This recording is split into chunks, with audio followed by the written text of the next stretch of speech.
Programme میں آپ کو خوش آمدید کہتے ہیں. میں اسد اللہ خان ہوں. آج قومی اسمبلی کے اجلاس میں احسن اقبال صاحب یہ فرما رہے تھے کہ یہ حکومت آٹو پائلٹ پہ چل رہی ہے, کوئی نظام حکومت نہیں بنا سکی, کرونا کے حوالے سے کوئی حکمت عملی نہیں بنا سکی, حکومت کے پاس کوئی اسٹریٹجی نہیں ہے. آج پرائم منسٹر نے بڑی لمبی بریفنگ دی اپنی پوری ٹیم کے ساتھ, جس میں تعلیم کی پالیسی بھی بتائی گئی, صحت کی پالیسی بھی بتائی گئی, پھر آپ کی اکانومی کی پالیسی کیا ہے, بہت تفصیل کے ساتھ پرائم منسٹر نے اور ان کی ٹیم نے قوم کو بریف کیا ہے. کیا حکومت کے پاس کوئی اسٹریٹجی ہے, یا اپوزیشن جو تنقید کر رہی ہے وہ ٹھیک ہے کہ اسٹریٹجی نہیں ہے؟ تو یہ ایک ڈیبیٹ اپوزیشن اور حکومت کے مابین چل رہی ہے, کچھ تو ہم اس پہ بات کریں گے. لیکن جہاں سے میں آغاز کرنا چاہوں گا پروگرام کا, اگرچہ یہ 2 دن پرانی بات ہے, لیکن بہرحال اس سے کچھ ایسے پہلو ہیں جس پر بات نہیں ہوئی ہے پچھلے 2 دن میں. مثال کے طور پر بیرسٹر شہزاد اکبر صاحب نے جو بریفنگ دی, جس میں انہوں نے بہت تفصیل سے بتایا.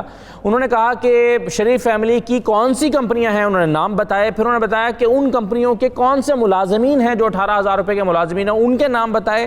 ان ملازمین کے آگے کون سی فرنٹ کمپنیاں, جو ان لوگوں کی فرنٹ کمپنیاں انہوں نے بنا رکھی ہیں, ان کمپنیوں کے نام کیا ہیں, اس میں کس شخص نے کتنے پیسے جمع کرائے, یہ ڈیٹیلز بھی بیرسٹر شہزاد اکبر صاحب کے پاس موجود تھیں. اور انہوں نے بتایا کہ 17 ارب روپے آئے. اتنا ڈیٹا ان کے پاس موجود ہے. اور یہ 10 سوال انہوں نے شہباز شریف صاحب نے پوچھے, یہ نئے نہیں تھے.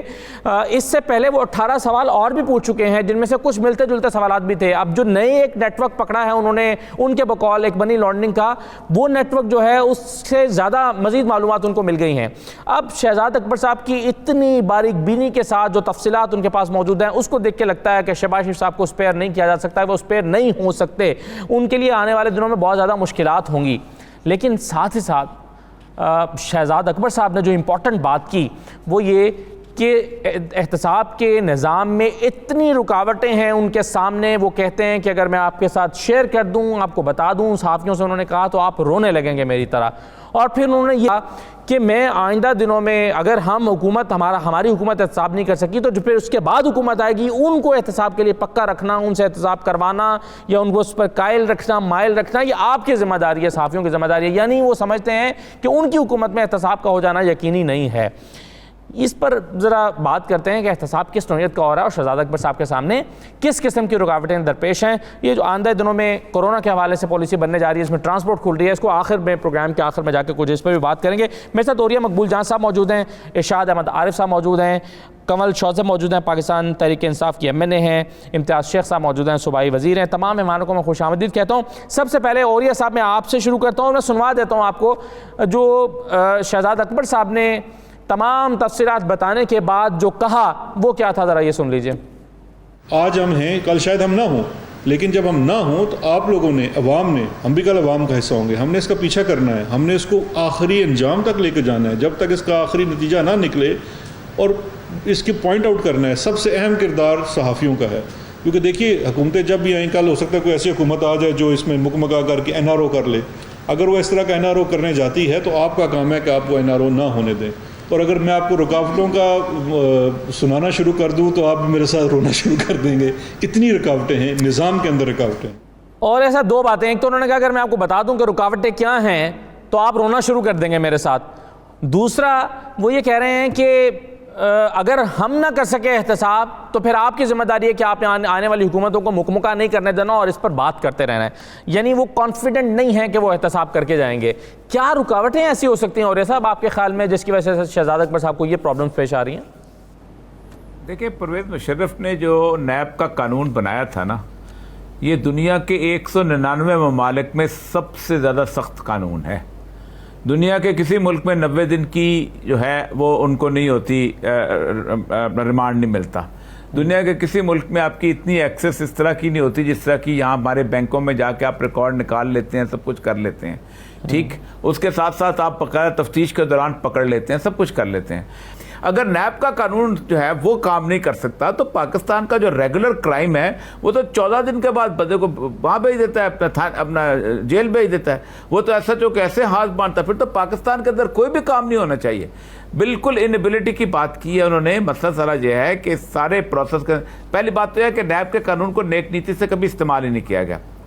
مشرف نے جب سب سے پہلے وہ لگایا تھا ان کو جنرل لگے تھے جن کو پھر بعد میں 2-3 مہینے کے بعد نکال دیا تھا اور پھر اس کے بعد انہوں نے کمپرومائز جب شروع کیے اور پھر فائلیں بننی شروع کی اور فائلیں بننے کے بعد ہر ایک بندے کو فائل دکھائی جاتی تھی سوائے چند ایک بیوروکریٹ کے وہ بھی بڑے کمزور قسم کے بیوروکریٹ اور وہ بھی اکثریت ان کی بلوچستان سے تھی ان کو سزائیں ملی ورنہ اس کے علاوہ نیب نے کچھ نہیں کیا اور اس کو عادت پڑ گئی. اس وقت نیب کا جو انویسٹیگیٹو صورتحال یہ ہے کہ نیب جو ہے وہ اپنے آپ کے اپنی چیزیں ثابت نہیں کر پاتا. دیکھیں نا اگر آپ نیب اس قابل ہو کہ وہ ثابت و شہزاد اکبر صاحب کو پریس کانفرنس کرنے کی ضرورت پیش نہ آئے دنیا میں کبھی مجھے بتائیے کہ کیا کرائم انویسٹیگیٹر کم از کم وائٹ کالر کرائم کے پریس میں آ کے بات کرتے ہیں؟ وہ بات کریں لوگوں کو ان کا جینا آرام کر دیں لوگوں ان کو پکڑ کے لائبر کے اندر بند کر دیں. ہر دوسرے دن ہر بندہ کھڑا ہو کہتا ہے فلاں کے خلاف یہ ثبوت ہے یہ ثبوت بھائی ثبوت عدالت میں لے کے جاؤ. یعنی آپ نے مذاق بنا دیا ہوا ہے. روز آپ پاکستان کو ایک گلوری دیتے ہیں اس کا یہ ہو گیا اس کا یہ ہو گیا اس کا یہ ہو گیا گویا وہ تاثر یہ دے رہے ہیں ان کے جرم ہیں. جی ہاں اور یہ سب گویا وہ تاثر یہ دے رہے ہیں کہ ان کے پاس چیزیں بہت ہیں جو وہ بتا رہے ہیں کمپنیوں کے نام بتا رہے ہیں ٹرانزیکشن کس نے کی کس ٹھیکیدار نے کی یا کس ان کے سیاسی رہنما ان کی پارٹی کے لوگوں نے کی کارکنوں نے کی یا کہاں سے پیسے آئے ٹرانزیکشن کیا ہوئی کس کے نام پہ کمپنی کا نام کیا ساری معلومات ان کے پاس ہیں لیکن وہ کہتے ہیں میں اسٹیبلش اس لیے نہیں کر پا رہا کہ رکاوٹیں ہیں نظام میں. میں کمل شعبت صاحبہ یہ آپ کے خیال میں کیا ایسی رکاوٹیں ہوں گی جس کی وجہ سے اتنا بے بس دکھائی دے رہے ہیں شہزاد اکبر صاحب؟ بسم اللہ الرحمن الرحیم. Thank you very much Asad. میں یہ سمجھتی ہوں کہ جہاں پہ 30-35 سال نظام کو کرپٹ کرنے کی کوشش کی گئی ہو یا اس میں ایسے اپنی کالی بھیڑیں شامل کرائی گئی ہوں صرف میرے خیال میں مجھے اب معلوم نہیں ہے شہزاد اکبر کس فریم آف مائنڈ سے یہ بات کر رہے تھے کیونکہ میں اس نظام پہ ٹرسٹ کرتی ہوں اور میں یہ سمجھتی ہوں کہ جو برائی ہوتی ہے جس طرح کبھی کوئی سوچ نہیں سکتا تھا کہ اس ملک میں پاناما کا رزلٹ یہ نکل سکتا ہے کہ ایک سٹنگ پرائم منسٹر اور وہ فیملی جس کو کوئی انگلی نہیں لگا سکتا تھا وہ یہاں سے جائے گا بھی صحیح اور یہاں اس ملک میں کنوکٹ بھی ہوگا اور کرمنل بھی ہوگا. پلس مائنسز اپنی جگہ ہے کیونکہ یہ جوڈیشل سسٹم ہم نے بھی انہیرٹ کیا ہے اور یہ نیب کا نظام یا نیب کی جو ایگزسٹنگ اسٹرکچر ہے اس کو بھی ہم نے انہیرٹ کیا ہے. اس کے نہ چپڑاسی ہم نے لگائی ہے نہ چیئرمین ہم نے لگائے لیکن پھر بھی میں سمجھتی ہوں اور جو مجھے اپنی حکومت کا ہے کہ اگر آپ نے ایک انویسٹیگیشن کر لی ہے اور ان کے حوالے کی ہے اللہ کرے گا انشاءاللہ توڑ تک چلے گی اور میرا تو میں پازیٹیو فریم آف مائنڈ ہے اور میں سمجھتی ہوں کہ دیکھیں اگر 30 سالوں تک ہمارے اور ہمارے آنے والی نسلوں کے پیسے اس طریقے سے لوٹے گئے. میرے پاس یہ سارا بریف موجود ہے جو شہزاد اکبر صاحب نے دیا کہ لوگوں کے فرنٹ مین جو ہے وہ کمپنیوں میں پیسے ڈلواتے رہے اور ایک صوبے کے ٹیکس کے پیسے اس طریقے سے یا اس کا جو بجٹ کے پیسے وہ اس طرح جاتے رہے کیونکہ میرا علاقہ ہے ساؤتھ پنجاب اور سب سے ڈپرائیوڈ علاقہ میں احمد پور شرکیہ تحصیل سے میرا تعلق ہے. آج تک وہاں 12% سے اوپر ٹیکس یہ انہوں نے بجٹ کے ایلوکیشن نہیں کی. وہاں کوئی ڈیولپمنٹ نہیں ہوئی. وہاں آپ جا کے گٹروں کا نظام دیکھیں وہاں بیماری دیکھیں. ابھی آپ نے سنا کہ پاکستان میں ٹی بی ابھی بھی پریویلنٹ ہے 5 ملک دنیا کے جن میں سے ایک پاکستان ہے اور اس میں سے میجورٹی ساؤتھ پنجاب ہے. وجہ کیا ہے؟ پینے کا صاف پانی نہیں ہے ہمارے پاس.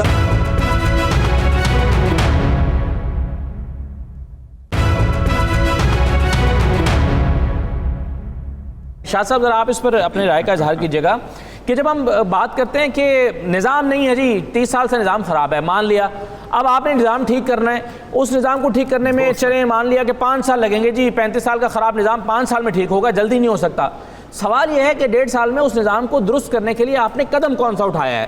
آپ کو کیا لگ رہا ہے شاہ صاحب کون سے اقدامات اٹھائے گئے ہیں جس کے نتیجے میں یہ نظام پہلے ٹھیک ہوگا پھر شہزاد اکبر صاحب کی رکاوٹیں دور ہوں گی پھر یہ جو ہے وہ احتساب ہوگا اور ریکوریاں ہوں گی؟ دیکھیں یہ ایک ڈیفیٹڈ مینٹیلٹی ہے شکست خوردہ ذہنیت ہے جس کی وجہ سے یہاں کوئی کام بھی ٹھیک نہیں ہوتا. حکومت آپ کے پاس ہے ریاست کے تمام ادارے آپ کے پاس ہیں ریاست کے تمام وسائل آپ کے پاس ہیں. آپ کے پاس جو فروغ نسیم جیسے وکیل موجود ہیں جناب بابر اعوان صاحب جیسے وکیل موجود ہیں خود شہزاد اکبر صاحب موجود ہیں. مجھے یہ بتائیں کہ اس ملک میں ایک وزیر اعظم کو سزا ہو سکتی ہے وہ کیس نعیم بخاری جیت سکتے ہیں بڑے بڑے وکلاء کے مقابلے میں. ایک اور میں مثال دوں گا. ایک کیس تھا مختارہ مئی کا کیس. جناب اعتزاز حسن صاحب جناب محترمہ عاصمہ جو تھیں جہانگیر صاحبہ تھیں اور کئی 4-5 بڑے وکیل تھے، ان کے پیچھے جنرل پرویز مشرف تھے، ان کے پیچھے امریکہ بہادر تھا. وہ کیس ہائی کورٹ سے اور سپریم کورٹ سے ڈیرہ غازی خان کے ایک وکیل ملک سلیم نے جیتا تھا ان تمام وکیلوں سے. اس لیے کہ کیس صرف وکیل نہیں جیتا، آپ کے پاس اگر شواہد موجود ہیں، آپ کے پاس اگر دیانتدار ٹیم موجود ہے اور جج جوڈیشری آپ کی دیانتدار ہے، جج فیصلہ کرنے والا جو ہے وہ دیانت امانت رکھتا ہے، تو وکیل چھوٹے بڑے کا کیا مسئلہ ہوتا ہے؟ بھئی آپ کے پاس شواہد ہیں، ان کے پاس شواہد تو نہیں ہیں. وہ کہہ رہے ہیں نا، وکیل جو ہے وہاں پر 1.5 کروڑ روپے لینے والا وکیل کھڑا ہوتا ہے، ہمارا 80,000 روپے لینے والا وکیل کھڑا ہوتا ہے، تو یہ بھی ایک بڑی میں نے آپ کو مثال دی ہے کہ جب یہ ہائی کورٹ ملتان میں بینچ میں کیس چل رہا تھا، اس وقت امریکی سفیر وہاں بیٹھا ہوتا تھا، امریکی سفارت خانے کے لوگ بیٹھے ہوتے تھے. یہ میں نے وکیلوں کے 2 نام تو لے دیے، 3-4 اور بھی تھے.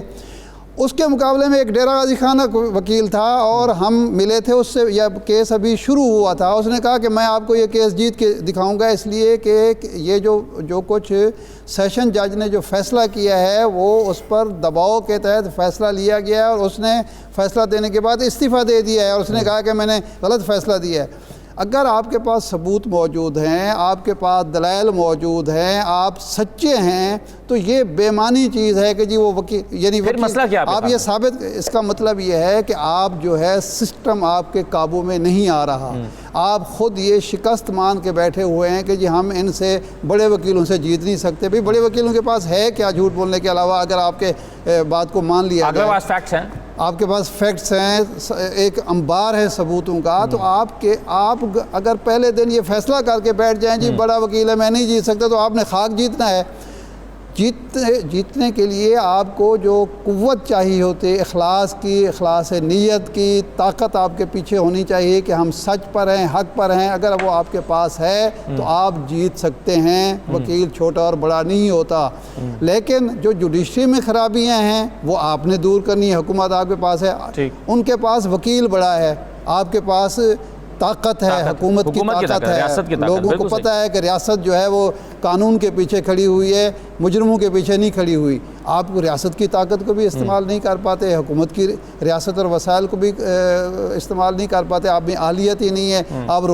آپ پریس کے سامنے جب یہ رونا رو رہے ہیں تو آپ نے طاقت بخش دی ہے اپنے مخالف کو کہ جناب میں اس وقت جیت چکا ہوں، کیونکہ یہ مان رہے ہیں کہ ہمارے دور میں یہ فیصلے نہیں ہوں گے. بعد میں گواہ کس کو بنا رہے ہیں یا محافظ کس کو بنا رہے ہیں ان فیصلوں کا؟ میڈیا کو. بھئی کمال ہے جو اگر یہ نوبت ہم پر آپ پہنچی ہے تو پھر آپ چھوڑیں، یہ نیب کو بھی بند کریں، ان کیسز کو بھی بند کریں، آپ صلح صفائی کریں. جو جنگ کے میرزادے نے کہا تھا کہ جی آپ پھر جرمنی سے صلح ہی کر لیں، ہٹلر سے صلح کر لیں، ہم پر تو نہ چھوڑیں نا یہ معاملہ. آپ نیک نیتی کے ساتھ، پورے عزم کے ساتھ آپ کیس لڑیں. آپ ہمیں ثبوت دکھانے کی بجائے عدالتوں کے سامنے ثبوت پیش کریں. آپ کیس صحیح طریقے سے، اگر آپ وکیل ہر چوتھے دن وکیل تبدیل کرتے، اچھا نہیں بخاری کو کیا مسئلہ ہے کہ آپ کیوں نہیں وکیل بنا رہے؟ آپ وکیل بنائیں. آپ ایک 15 ارب کا کیس ہے، 17 ارب کا کیس ہے، اس میں سے آپ کو یقین ہے اگر کہ ہم 17 ارب یہ ریکور کر سکتے تو آپ 10 کروڑ لگا دیں.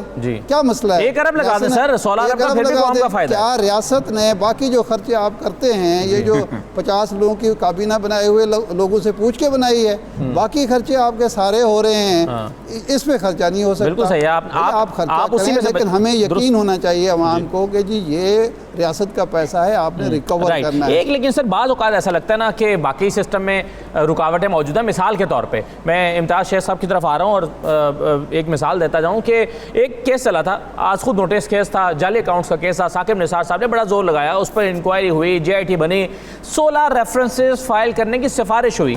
اب 1.5-2 سال گزر گئے ہیں اس بات کو، اور ابھی تک میرا خیال ہے 5 یا 6 ریفرنس فائل ہو چکے ہیں. 16 ریفرنسز جس کا مواد موجود ہے وہ ریفرنس فائل نہیں ہو رہا. تو یا تو پھر وہ ریکمنڈیشنز غلط ہیں، نیب کے پاس چیزیں موجود نہیں ہیں، یا پھر واقعی سسٹم کی کمزوری ہے. امتیاز شیخ صاحب دیکھیں جی، آج جو آپ نے بات کی، ٹاپک شروع کیا آپ نے شہزاد اکبر صاحب کے بیان سے، اس سے تو لگتا ہے کہ انہوں نے ہاتھ اوپر اٹھا لیے ہیں اور انہوں نے ہتھیار پھینک دیے ہیں. انہوں نے کہا کہ یہ ابھی گواہی بھی انہوں نے بنوا لی صحافی برادری سے، اور مطلب انہوں نے کہا کہ ہم کچھ نہیں کر سکتے، سسٹم زیادہ مضبوط ہے. تو دیکھیں سسٹم تو آپ لوگوں کے پاس ہے نا, سسٹم میں تبدیلیاں بھی آپ کر سکتے ہیں اگر کوئی خرابی ہے, اگر کوئی رکاوٹ ہے.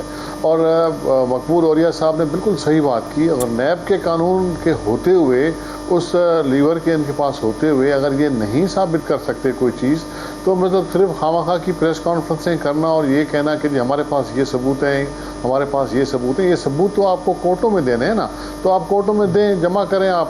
لیکن آپ یہ بیٹھ کے لوگوں پہ, اور ریپیٹیشن ہے بار بار, ہم تو تقریباً 2 سال ہو گئے ہیں اوپر سے کہ مطلب وہی چیز سن رہے ہیں کہ جی وہی چیزیں بار بار لائی جا رہی ہیں, لیکن ثابت کچھ نہیں ہوتا, اور مطلب کورٹوں میں آپ کچھ پیش نہیں کر سکتے. تو مطلب اس کا مطلب یہی ہے کہ مطلب آپ مطلب بے بس ہیں اس نظام کے سامنے. تو مطلب ابھی اگر آپ بھی بے بس ہیں, اور جو حکومت کلیم کرتی ہے خود کو کہ ہم یہ سب کچھ کر لیں گے, اور احتساب کے خاص انہوں نے وزیر بنائے ہوئے ہیں, اسپیشل اسسٹنٹس رکھے ہوئے ہیں, وہ بھی کچھ نہیں کر سکتے, تو مطلب پھر آپ کیا کریں گے؟ اور مطلب جو یہ ایک ٹرم آیا ہے وہ بھی کسی عام آدمی کا نہیں آیا, اس کا جس ادارے کی آپ بات کر رہے ہیں مطلب اس پر بھی اب الزامات لگ گئے ہیں, اس پر بھی مطلب چیزیں ایسی ہو گئی ہیں کہ مطلب کنٹروورسی آ گئی ہے. جیسے کہ سپریم کورٹ کے چیف جسٹس نے کہا نیب کے بارے میں, پولیٹیکل انجینئرنگ کا ورڈ انہوں نے استعمال کیا.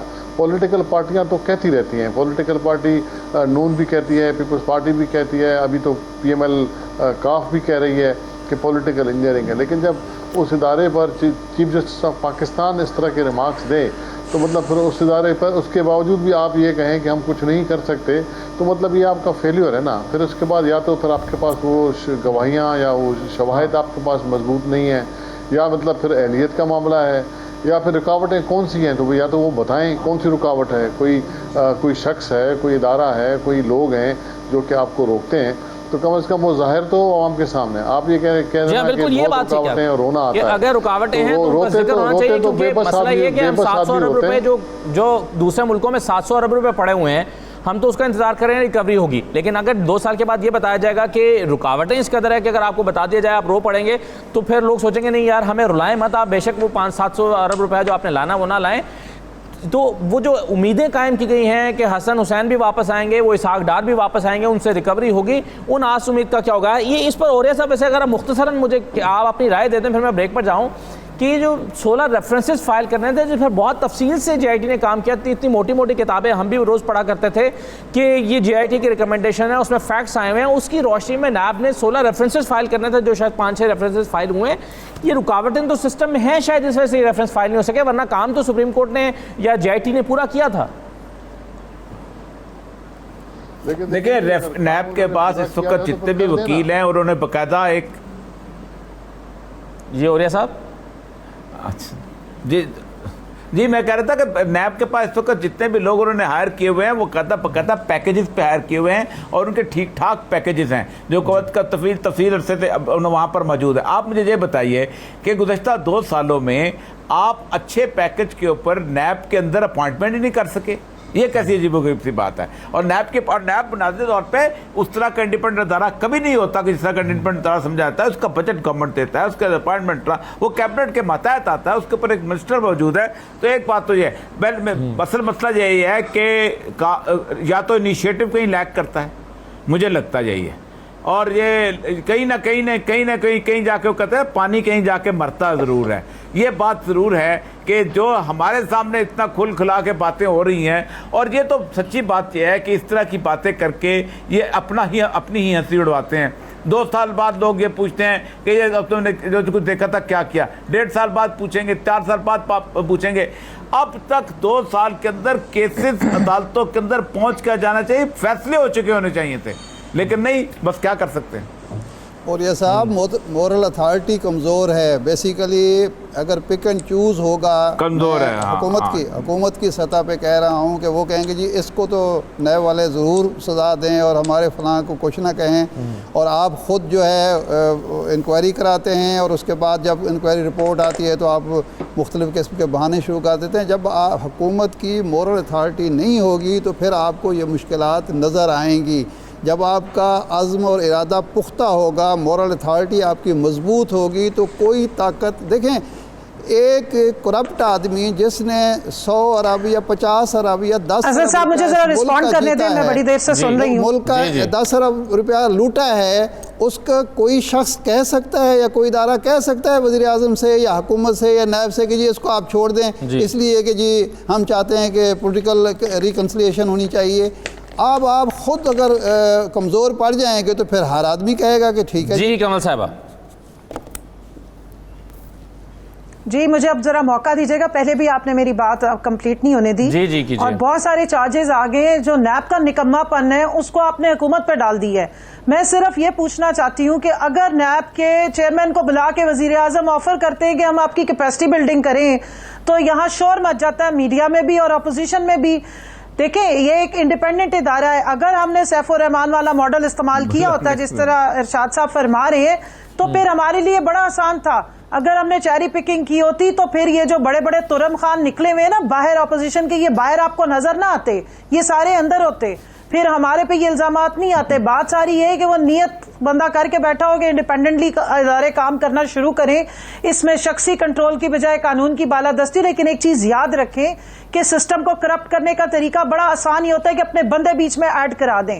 اب اس کی کلینزنگ کرنے میں تھوڑا سا ٹائم لگے گا کیونکہ آپ کے تمام اداروں کو اس طرح سے کیا گیا ہے. یہاں پہ میں معذرت کے ساتھ اور بہت ہاتھ جوڑ کے کہہ رہی ہوں کہ اگر کسی بیوروکریٹ پہ یا کسی کو ریموو کرنے کی کوئی سمری آتی ہے تو تھوڑے دنوں بعد وہ جا کے سٹے لے لیتا ہے. تو ان چیزوں میں اب آپ بھی تھوڑا سا ان چیزوں کو بھی دیکھیں، ڈگ ڈاؤن کریں کہ کہاں کہاں سسٹم کو اس طریقے سے بند کیا گیا ہے کہ حکومت یا جسٹس کا نظام، حکومت کو چھوڑ دیں آپ، کہ جو انصاف کا نظام ہے وہ اپنی ڈیو کورس پوری کیوں نہیں کرتا. بتائیں نا شہزاد اکبر صاحب، بتائیں کہ مسئلہ کیا ہے، رکاوٹیں کیا ہیں؟ کنول صاحب انہیں بتانا چاہیے نا. میں ایک سیکنڈ انہیں بتانا چاہیے رکاوٹیں کیا ہیں تاکہ پھر باقی لوگ بھی اس کے حل کے لیے کام کریں، حکومت بھی کام کرے. وہ بتائیں تو نہ کہہ رہے اتنی رکاوٹیں. وائٹ کالر، میری بات تو پوری سن لیں جی. وائٹ کالر کرائم دنیا میں کہیں انویسٹیگیشن اس کی کرنی سب سے مشکل چیز ہے. اگر یہ جو آپ کے سامنے ڈیٹیلز آئی ہیں یہ میں آپ کو حلفیہ بتا رہی ہوں کہ 5% بھی ان کی ٹوٹل ویلتھ کا نہیں ہے جو نکل کے سامنے آ گیا، اور وہ بھی چھوٹی موٹی، یہ جہاں اوور کانفیڈنٹ ہوئے تھے یہ وہاں سے نکلا ہے. لیکن بہرحال میں نے آپ کو پہلے اوپننگ اپنی اسٹیٹمنٹ دی ہے کہ مجھے پھر بھی یقین ہے کہ انشاءاللہ اسی نظام کے تحت جہاں یہ پہلے ذلیل ہوئے ہیں اور کہیں نہ کہیں پہ توڑ چڑھی ہے، بیل منڈیرے چلی تو ہے، اسی طرح چلے گی. اور شہزاد یہی کہنا تھا کہ سسٹم کی ریفارمز، سسٹم کی ریفارم جو ہے وہ اس کی ضرورت ہے. ایک میں چھوٹا سا بریک لے لوں، پھر آپ چاہیں تو بات مکمل کر لیجیے گا. میں ایک چھوٹا سا بریک لے لوں، ذرا بریک سے واپس آتے ہیں. شاید اس میں اوریہ صاحب بھی ایڈ کرنا چاہ رہا ہوں، اور پھر میں اس پر بھی آتا ہوں کہ حکومت کے پاس کیا پالیسی ہے یا نہیں ہے. بہت سارے لوگ ڈاؤٹس میں ہیں کہ لاک ڈاؤن کھل رہا ہے، آئندہ دنوں میں کیا ہونے جا رہا ہے. احسن اقبال صاحب آج کہہ رہے تھے کہ آٹو پائلٹ پہ گورنمنٹ چل رہی ہے، ان کے پاس کوئی پالیسی ہے نہیں. پرائم منسٹر نے پوری ٹیم کے ساتھ بریفنگ دی ہے. تو ایکچولی اور فیکچولی کیا صورتحال ہے؟ ایک مختصر بریک کے بعد واپس آتے ہیں.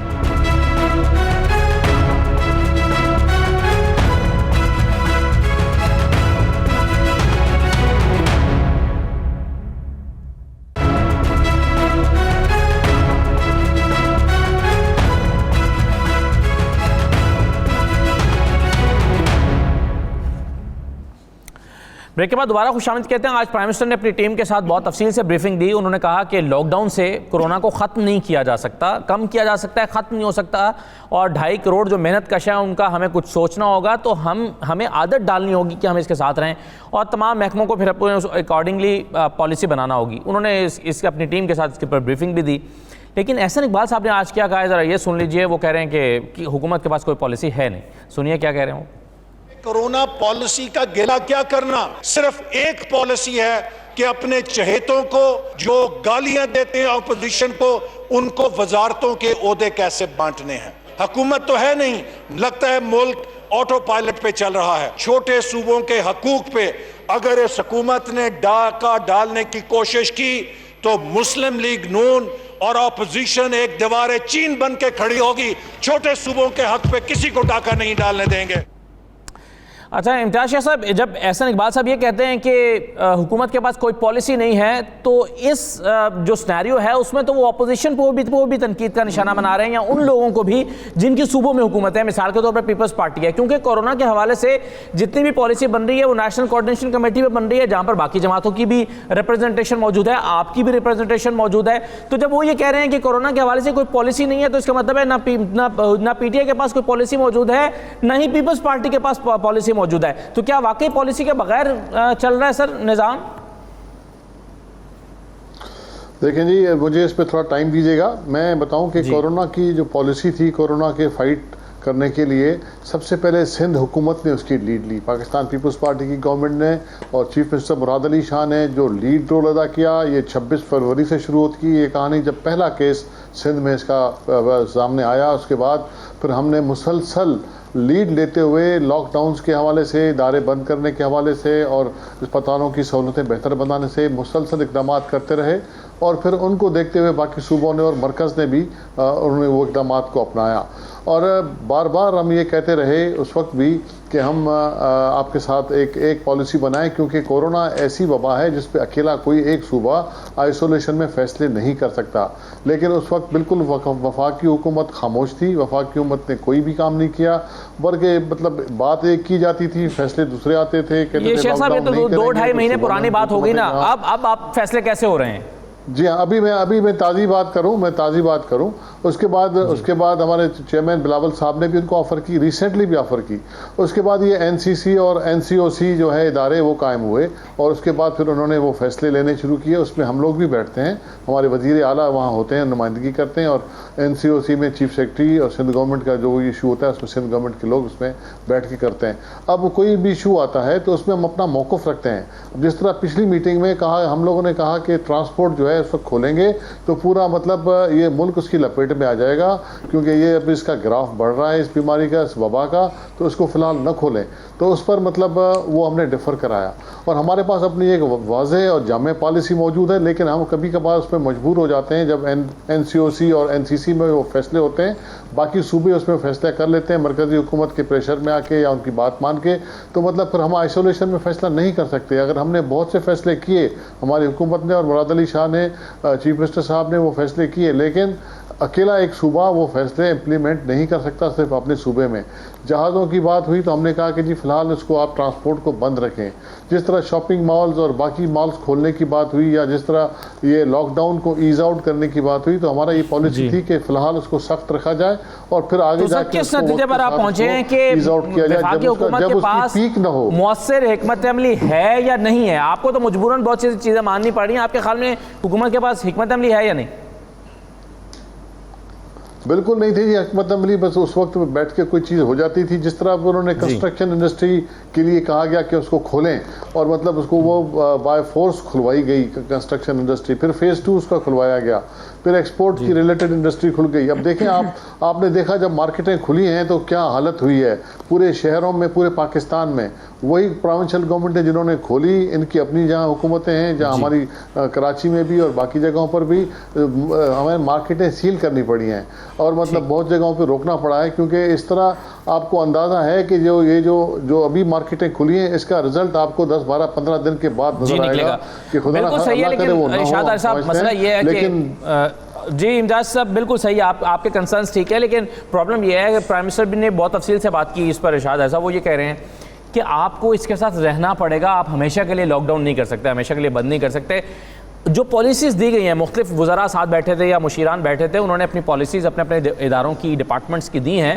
آپ اس سے کنونسڈ ہیں اور کہ حکومت کے پاس پالیسی ہے, یا احسن اقبال کی بات درست لگتی ہے آپ کو؟ دیکھیں کنفیوژن تو رہی ہے.